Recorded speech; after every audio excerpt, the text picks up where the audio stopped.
Libro dell'Ecclesiaste, capitolo 4, leggiamo dal primo verso al verso 12. Il matrimonio, una corda a 3 capi. Mi sono messo poi a considerare tutte le oppressioni che si commettono sotto il sole. Ed ecco le lacrime degli oppressi, i quali non hanno chi li consoli. Da parte dei loro oppressori c'è la violenza, mentre quelli non hanno chi li consoli.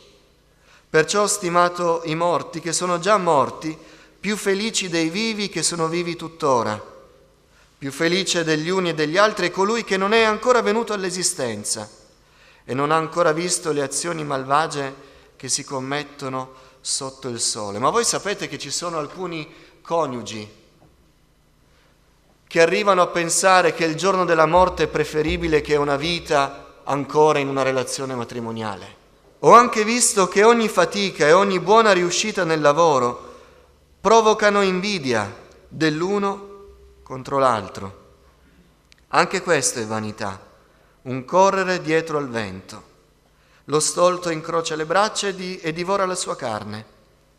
Vale più una mano piena con riposo che entrambe le mani piene con travaglio e corsa dietro al vento. Questo verso potrebbe essere un altro messaggio riguardo al nostro concetto del lavoro. Una mano piena vale più che 2 mani piene. Ho anche visto un'altra vanità sotto il sole, un tale solo, senza nessuno che gli stia vicino. Non ha né figlio né fratello e tuttavia si affatica senza fine. I suoi occhi non si saziano mai di ricchezze, non riflette: ma per chi dunque mi affatico e mi privo di ogni bene?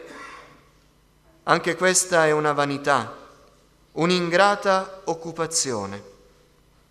2 valgono più di uno solo, perché sono ben ricompensati della loro fatica. Infatti, se l'uno cade, l'altro rialza il suo compagno, ma guai a chi è solo e cade senza avere un altro che lo rialzi. Così pure se 2 dormono assieme si riscaldano, ma chi è solo come farà a riscaldarsi? Se uno tenta di sopraffare chi è solo, 2 gli terranno testa. Una corda a 3 capi non si rompe così presto.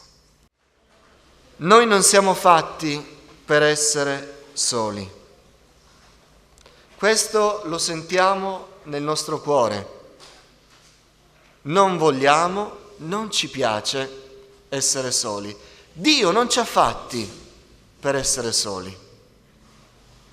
In Genesi è scritto che Dio disse: non è bene per l'uomo di rimanere solo. Dalla Genesi lo leggiamo.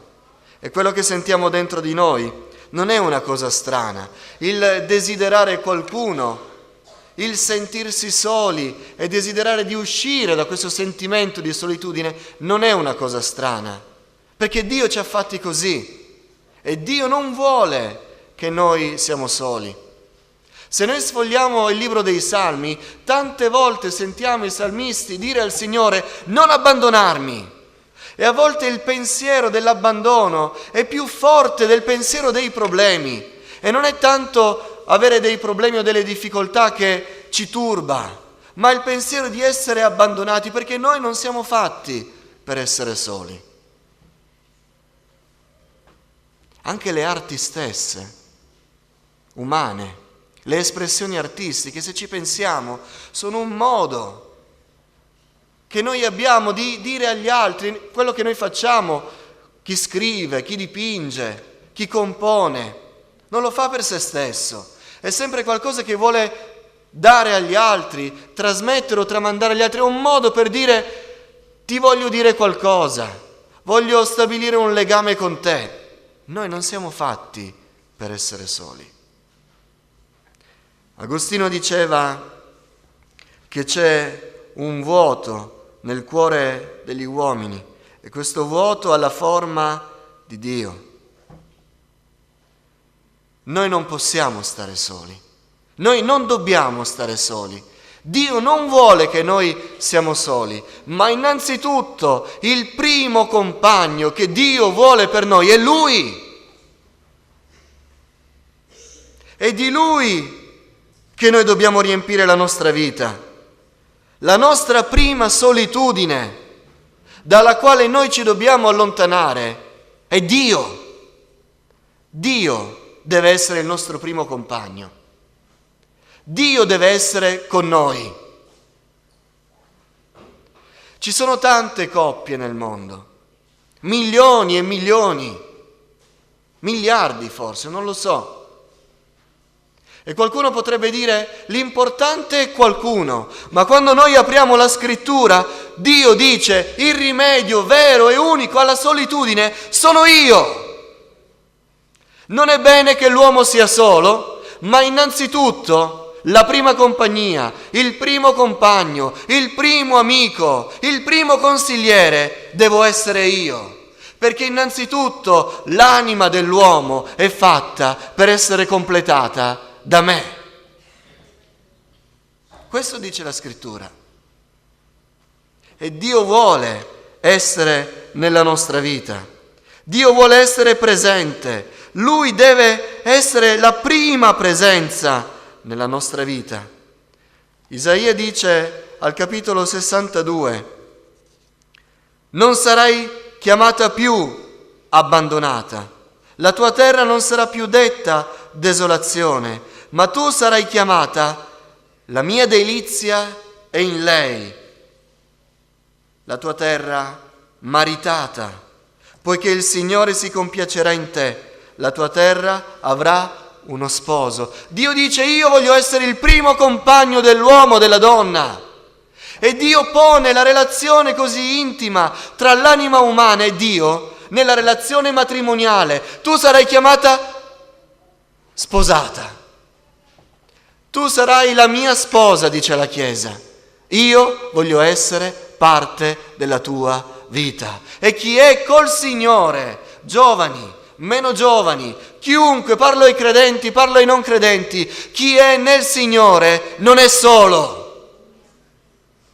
Non può più dire di essere solo. Chi è nel Signore, chi ha il Signore nella sua vita, chi sente la presenza del Signore, non può mai sentirsi solo.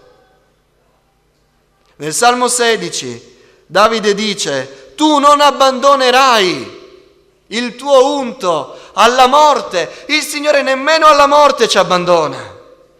Non ha abbandonato nemmeno Gesù. Anzi, il piano di Gesù era morire sulla croce e risorgere per la nostra vita, per la nostra gioia, per il perdono dei nostri peccati. E noi risorgeremo. Il Signore non ci abbandonerà nemmeno alla morte. Noi non siamo soli, perché non possiamo essere soli, perché non dobbiamo essere soli, perché Dio non vuole che siamo soli. C'è il Signore. Amen. C'è qualcuno che si sente solo questa mattina? Non lo può dire se c'è il Signore nella sua vita. Ma se non c'è il Signore nella sua vita, questa mattina può invocare il nome di Cristo Gesù il Signore. Può dire: Signore, io do la mia vita a te, ti chiedo perdono dei miei peccati, entra nella mia vita. E da quel momento noi non saremo più soli. E noi entriamo nel piano del Signore, che dice che non dobbiamo essere soli. E in ogni nostra relazione, a partire da noi stessi, con noi stessi, e in ogni altra relazione, noi dobbiamo verificare che ci sia la presenza di Dio. La presenza di Dio deve essere in ogni nostra relazione. Chi ci incontra il Signore. Se il Signore è in noi. Chi ci incontra il Signore. Chi ha un amico intimo, quell'amico intimo incontra due persone, noi e il Signore che è in noi. Amen. Perché chi ha il Signore, quel Signore è il sovrano della nostra vita, si vede. Amen. Chi incontra noi vede il Signore che è in noi. Ieri eravamo a un matrimonio e molti ascoltavano distrattamente, io ascoltavo attentamente. Ed è stata letta una lettera ipotetica, immaginata, del Signore di Dio allo sposo riguardo alla sposa. E c'era una frase che mi ha colpito. Dio dice allo sposo: sappi che questa donna che tu ami così tanto, io la amo da molto più tempo di te. Sappi che quando tu l'hai incontrata, io già la amavo molto più di come la puoi amare tu. È così nella nostra vita. Chi ci incontra un Dio che ci ama molto più di quelli che ci amano. Può piacere o può non piacere a quelli che amano avere relazioni esclusive. Sappiate che chi incontra un figliuolo di Dio, una figliuola di Dio, chi stabilisce una relazione con un figliuolo di Dio, una figliuola di Dio, incontra il Signore. Incontra il Signore e diventa improvvisamente una relazione che comprende 3 persone. Ecco perché l'Apostolo Paolo dice che i vedovi che vogliono risposarsi si risposino purché nel Signore. La presenza del Signore è imprescindibile nel cuore di un credente, nella vita di un credente e nelle relazioni dei credenti. E quando Paolo dice non mettetevi con gli infedeli, non sta giudicando gli infedeli o dire loro sono brutti e cattivi, sta parlando della relazione che i credenti ha col Signore. Non mettetevi con gli infedeli, perché le vostre relazioni con le persone devono stringersi col Signore anche. Ci deve essere sempre il Signore nelle nostre relazioni. Amen. E la presenza di Dio nella nostra vita, soprattutto nel matrimonio, non è un optional. Il pensiero di unirsi a una persona per tutta la vita non può mettere il pensiero di Dio in un secondo piano. Non è un pensiero che viene dopo. Dio è il primo pensiero, perché la nostra relazione con Dio è già presente nel momento in cui noi dobbiamo scegliere un'altra persona per stabilire la relazione matrimoniale. E quando noi decidiamo di unirci a una persona per la prima volta, non è un fatto nostro con la persona che scegliamo, è un fatto mio e del Dio che vive in me con la persona che scegliamo. Amen. E lì sta il problema.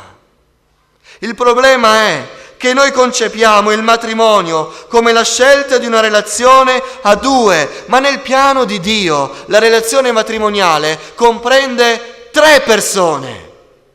E le dico in ordine di importanza: Dio, io e la persona che scelgo. L'ordine è questo: Dio, io e la persona che scelgo. Ma noi stiamo sposando i principi di un mondo che non conosce Dio e non conosce qual è il piano per il matrimonio che Dio ha creato.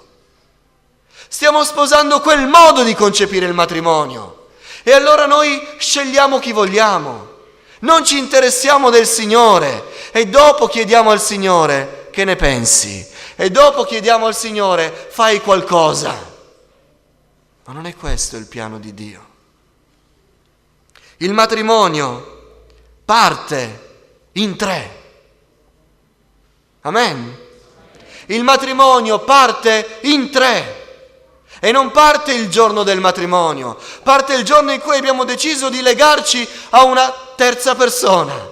Noi, il Signore, e quella terza persona. Il matrimonio parte in 3. La presenza di Dio è il primo pensiero del matrimonio.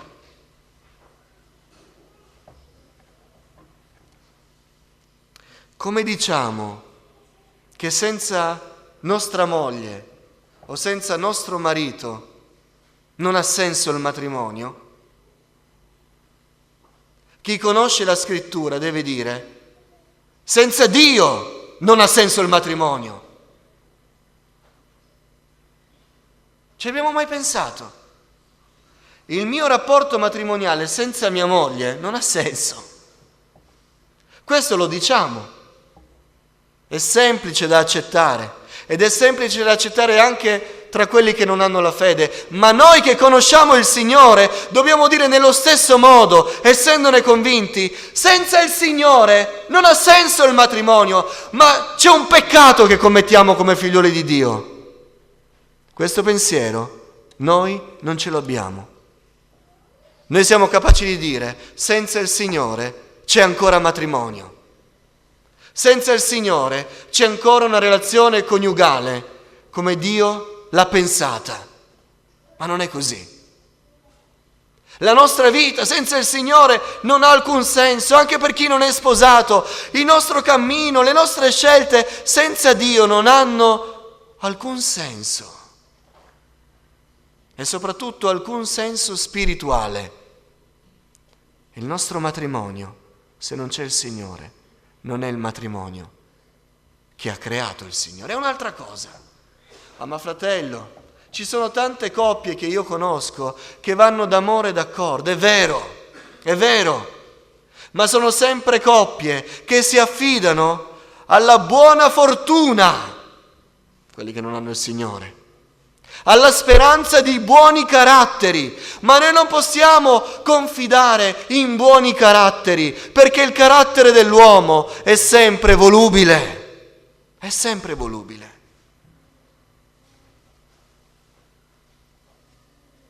Noi dobbiamo iniziare a dire: senza Dio non c'è matrimonio.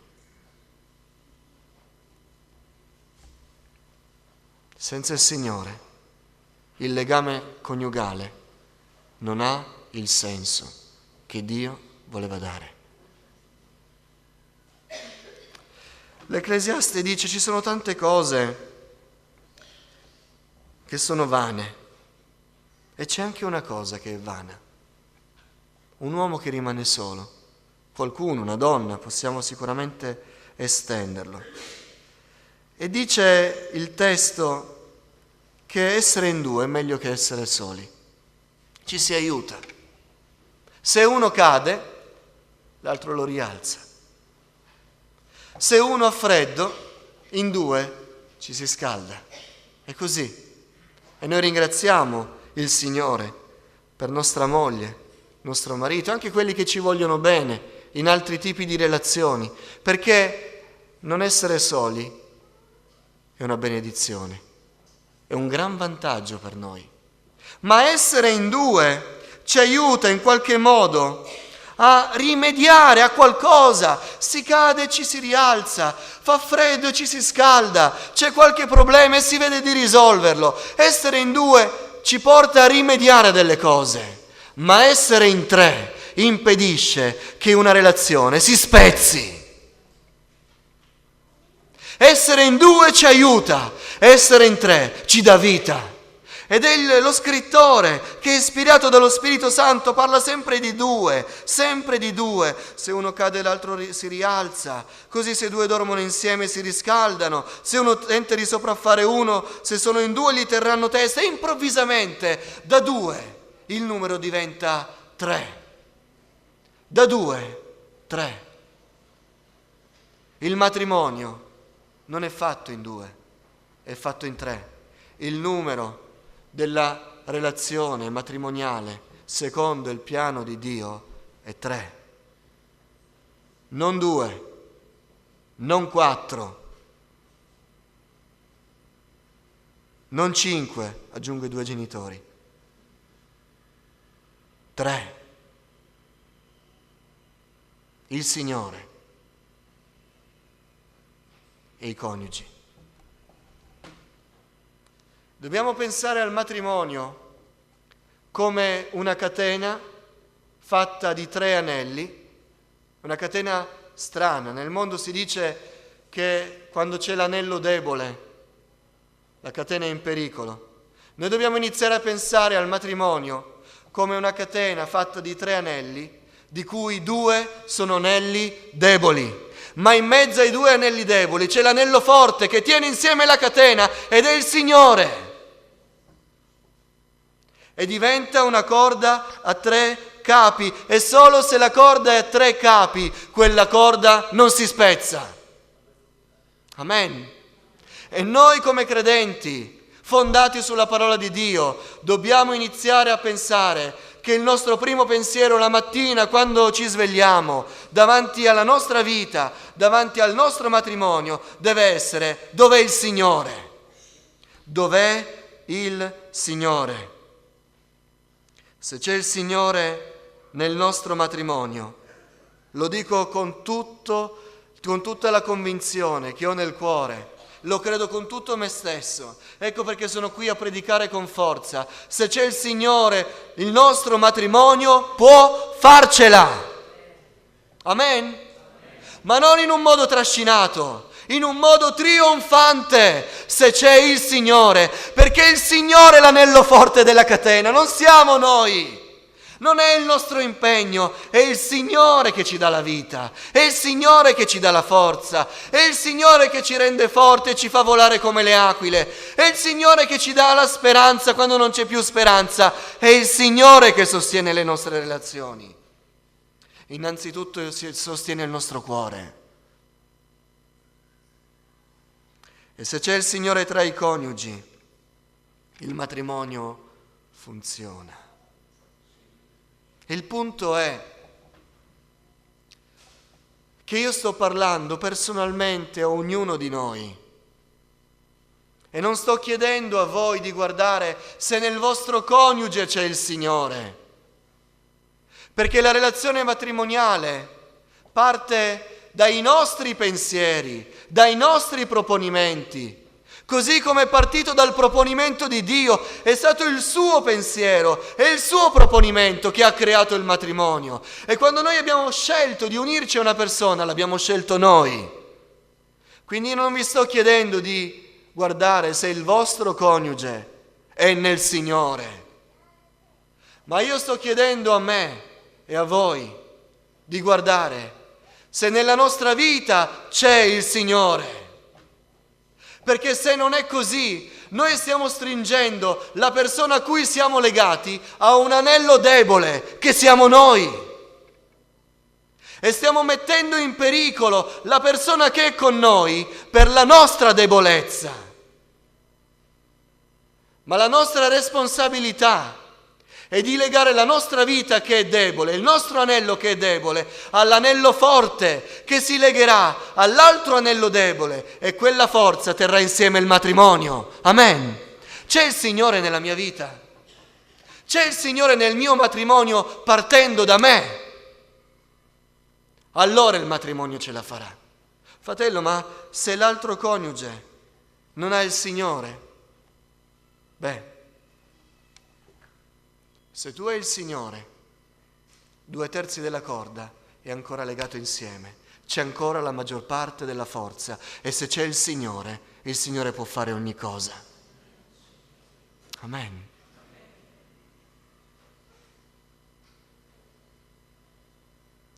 Il problema delle crisi coniugali, e parlo in particolare delle crisi coniugali nascoste, quelle che non si vedono, che sono più brutte, perché portano avanti una relazione semplicemente portando avanti gli impegni che ormai si sono presi. Bisogna portare lo stipendio a casa, bisogna portare avanti la relazione perché forse ci sono i figli o perché forse ci sono gli altri che guardano. Quelli sono i problemi più gravi. Il problema è che queste relazioni sono relazioni che hanno fallito perché hanno tolto il primo di quella relazione, che è il Signore. E poi si chiama il Signore dopo. Ma il Signore non è un consulente coniugale, il Signore non è uno psicologo, il Signore non è un avvocato, Il Signore non è uno che deve intervenire quando ci sono i problemi, perché il Signore fa parte di quella relazione. Il problema c'è già quando si è estromesso uno dei protagonisti di quella relazione. Il mio matrimonio va male perché mia moglie non vuole più sapere niente di me. Il mio matrimonio va male perché mio marito non vuole più saperne niente del matrimonio. E non diciamo mai, il mio matrimonio va male perché il Signore non è presente nel mio matrimonio. C'è un problema quando noi pensiamo così. C'è un problema quando noi ci ricordiamo del Signore quando abbiamo i problemi nel matrimonio. E vale per tutta la nostra vita. Quando le cose vanno male al lavoro, quando cadiamo nel peccato, quando facciamo delle promesse al Signore e falliamo. C'è un problema, perché il Signore deve essere nella nostra vita, perché noi non siamo fatti per essere soli.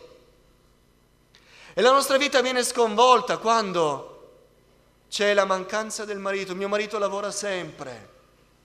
Sono in crisi perché non c'è mio marito nel mio matrimonio. Oppure mia moglie non mi comprende, non comprende le mie esigenze. Chiede sempre per lei, si presenta sempre come debole, mi chiede e manca mia moglie come io me l'aspettavo. Ma c'è un problema perché non diciamo mai il mio matrimonio ha un problema perché non c'è il Signore. Una corda a 3 capi non si spezza. Avete mai pensato che il primo matrimonio della storia dell'umanità è fallito? Adamo ed Eva non hanno divorziato. Non hanno divorziato. Anche perché